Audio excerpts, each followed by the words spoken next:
विद्यार्थी मित्रांनो, सह्याद्री ट्युटोरियल्समध्ये तुमचं स्वागत आहे. आज आपण पाहणार आहोत की तुम्हाला इंजिनिअरिंग कॉलेजमध्ये किंवा फार्मसी कॉलेजमध्ये ॲडमिशन घेण्यासाठी कोणकोणते डॉक्युमेंट्स लागतायत, बरोबर? आणि तत्पूर्वी आपण पाहणार आहोत अजून की तुम्हाला सीईटीचे फॉर्म भरण्यासाठी कोणकोणते डॉक्युमेंट्स लागतात. तत्पूर्वी मी तुम्हाला माझं इंट्रोडक्शन देतो. माझं नाव आहे प्रदीप खुंदे. मी पी-आय-सी-टी कॉलेजमधनं कॉम्प्युटर इंजिनिअरिंग कंप्लीट केली आहे आणि सरांनी हा जो मला प्लॅटफॉर्म अवेलेबल करून दिलाय तुमच्यापर्यंत पोहोचवण्यासाठी, तर त्याबद्दल मी सरांचे खूप खूप आभार व्यक्त करतो आणि या व्हिडिओला सुरुवात करतो.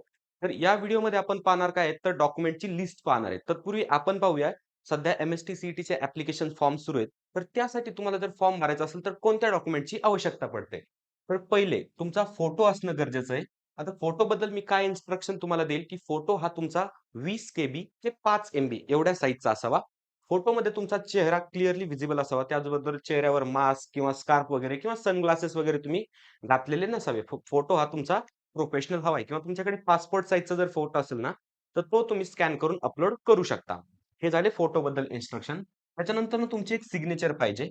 ओके. आता सिग्नेचर करताना म्हणजे तुमची सही करत असताना एक ब्लँक पेपर घ्या. म्हणजे व्हाईट पेपर झेरॉक्सचा आपला जो पेपर असतो, तो पेपर तुम्हाला घ्यायचा आहे. त्याच्यावर तुम्हाला काळ्या किंवा निळ्या पेनने ओके, ब्लू किंवा ब्लॅक पेनने तुम्हाला साइन करायची आहे आणि नंतर त्या साइनचा फोटो काढून तुम्हाला अपलोड करायचा आणि तिची साइज पाहिजे 20 केबी ओके, 20 किलोबाईट ते 2 एमबी पर्यंत साइज पाहिजे सिग्नेचरची.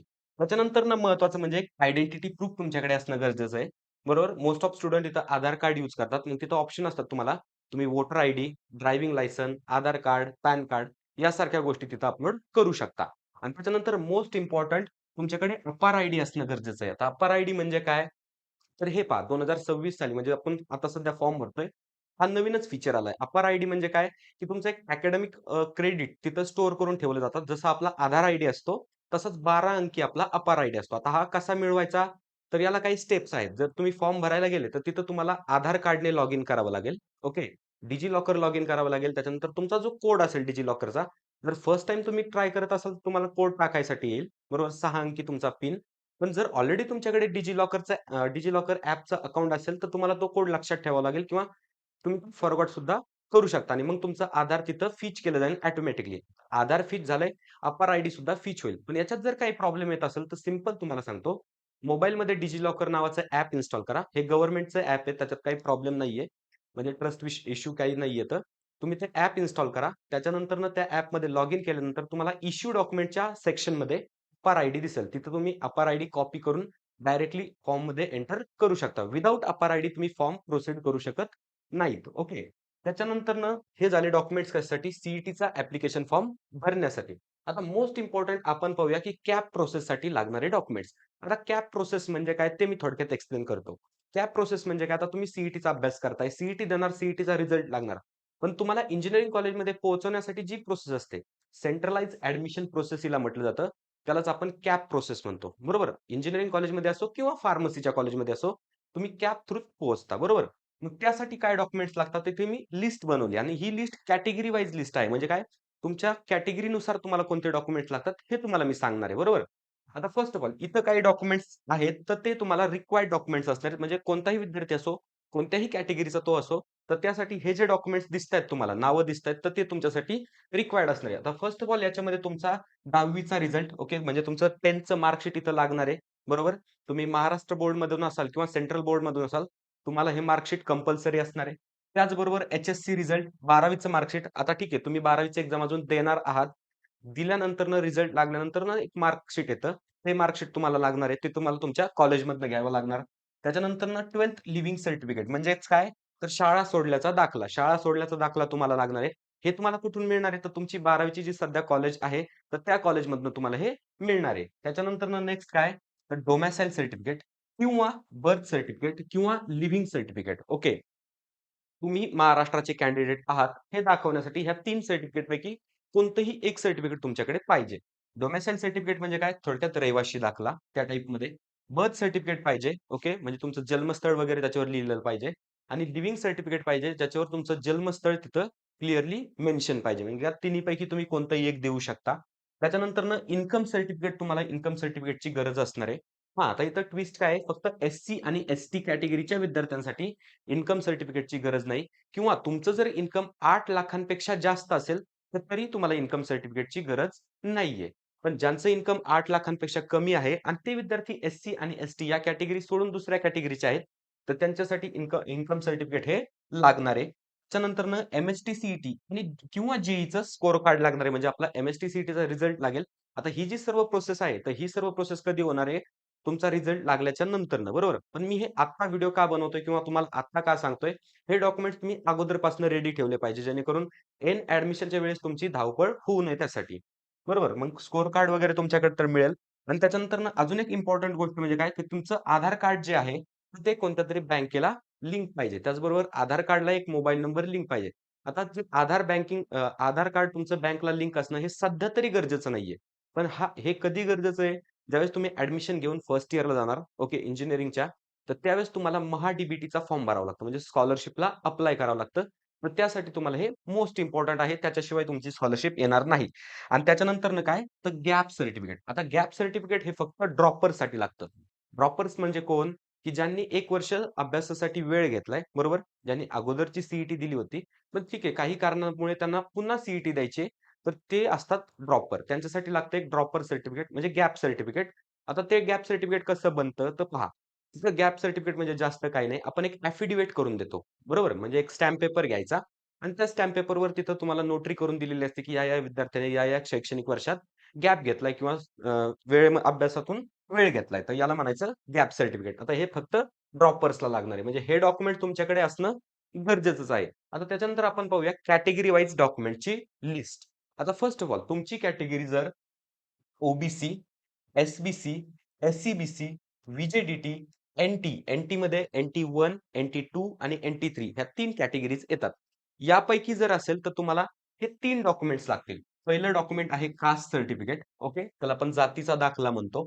दुसरं डॉक्युमेंट आहे कास्ट व्हॅलिडिटी सर्टिफिकेट, ज्याला आपण जात पडताळणी प्रमाणपत्र म्हणतो. आणि तिसरं डॉक्युमेंट आहे नॉन क्रिमिलियर म्हणजे ज्याला आपण एन म्हणतो. हे 3 डॉक्युमेंट काय दाखवतात, की हे 3 डॉक्युमेंट दाखवतात तुम्ही या पर्टिक्युलर कॅटेगरीचे आहात. यापैकी तुम्हाला कोणतं एक डॉक्युमेंट जरी तुमच्याकडे नसेल कॅप ॲडमिशनच्या वेळेस, तर तुम्हाला त्या कॅटेगरीचा लाभ घेता येत नाही. सध्या जर तुमच्याकडे हे डॉक्युमेंट नसतील, तर काही प्रॉब्लेम नाही. तुम्ही कॅटेगरीमधनं सी फॉर्म भरू शकता. पण ज्यावेळेस तुम्हाला ॲडमिशन घ्यायचंय कॉलेजमध्ये, तर त्यावेळेस तुम्हाला हे डॉक्युमेंट्स लागणार आहेत, बरोबर? त्याच्यानंतरनं आता एस-सी आणि एस-टीच्या कॅटेगरीच्या विद्यार्थ्यांसाठी काय पाहिजे? कास्ट सर्टिफिकेट हे तर त्यांना लागणार आहे. आता पहा, मी जे अगोदर तुम्हाला डॉक्युमेंट सांगितले, तर ते डॉक्युमेंट्स तर लागणार आहेत. त्याचबरोबर हे ॲडिशनल डॉक्युमेंट्स तुम्हाला आहेत कॅटेगरी वाईज. कास्ट सर्टिफिकेट लागणार आहे, कास्ट व्हॅलिडिटी पण लागणार आहे.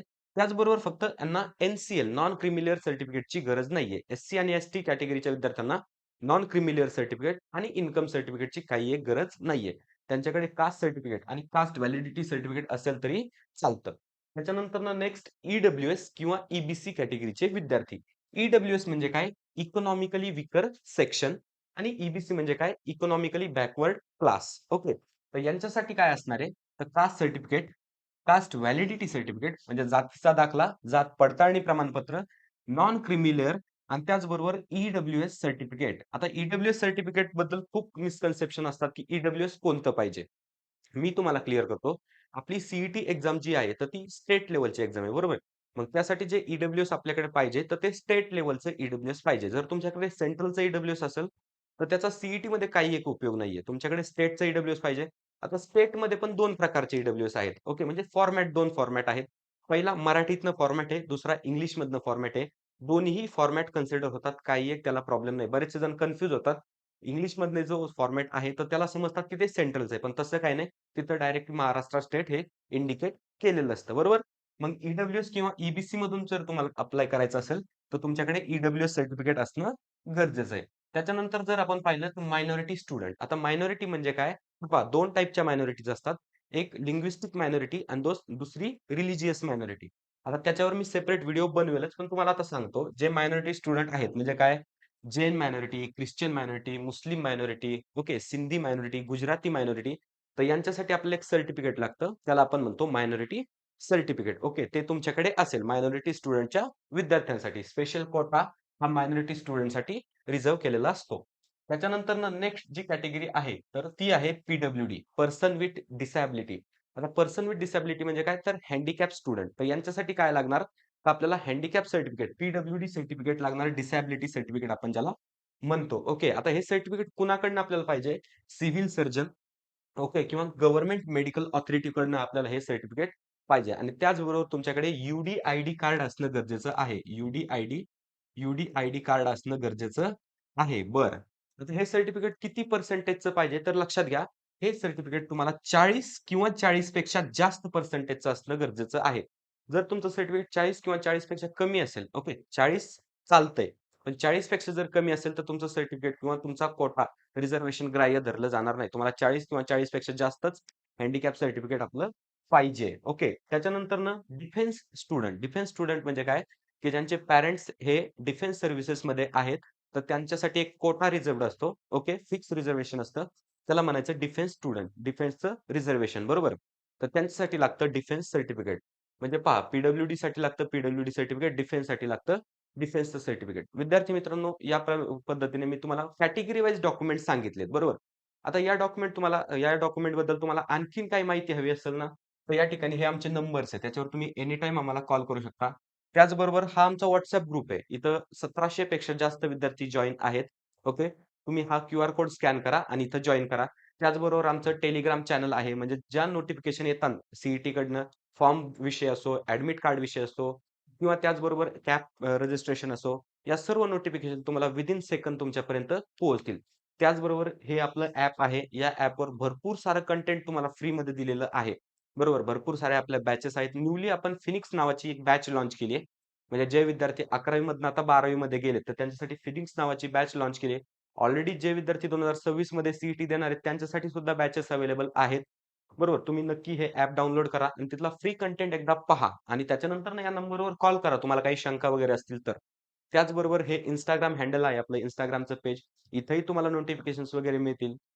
त्याच्यामुळे लवकरात लवकर याचा तुम्ही स्क्रीनशॉट घ्या. या पेजचा आणि याच्या लास्टच्या पेजच्या या 2 पेजचा स्क्रीनशॉट घ्या आणि आपल्यासोबत जॉइन व्हा. विद्यार्थी मित्रांनो, हा व्हिडिओ तुम्हाला कसा वाटला? मला कमेंट बॉक्समध्ये नक्की सांगा. कारण या चॅनलवर हा माझा पहिलाच व्हिडिओ आहे. यासारखे तुम्हाला खूप सारे व्हिडिओ म्हणजे जोपर्यंत तुमचं ॲडमिशन होत नाही.